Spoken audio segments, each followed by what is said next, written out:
मोह छाड़ू आउ निजर कर्तव्य सुचारू रूपे संपादन करतु। यही दुईटा मंत्र आपण सब मन रखि था निहाती आपणकर कार्य लगे काया मनोवाक्य सदा बेले संयम आचरण करतु निहाती आपण माने जड़े प्रकृत सेवाकारी हो पारे। सेवाकारी सेवा करिबा सेवा को पेशाभुक्त करिबा पेशादार सेवाकारी होबा सेवा निस्वार्थपर भाव करिबा जोठी स्वार्थ नथिबो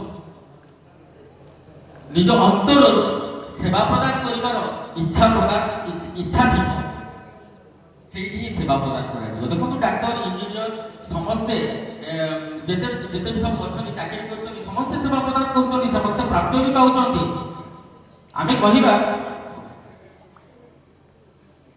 कहिबा सदर कोन सेमाने सेवा करू नहंती सेमाने भी सेवा करूछन सेमाने सेवा करबा सहित जो रोजगार करूछन मु सेही चाकरिया मान को अनुरोध रखिबी जो रोजगार करूछन से रोजगार किंचित परिमाण रे लोक मान को पय दान करतु।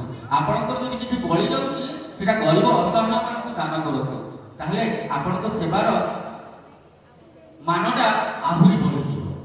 आ आमे समस्त एके देखते एकाडी हेछि कोनोसी अनुष्ठान सरकारी अनुदान प्राप्त नुहे कि कोनोसी व्यवसायिक अनुष्ठान नुहे समस्त निज निज पकेट रु किए 100 टंका किए 200 टंका एकाठी करी प्रति मास रे चांदा भेदा करी आमे लोक मान पाखे पहुंचुचे गोटे नियारा प्रयास।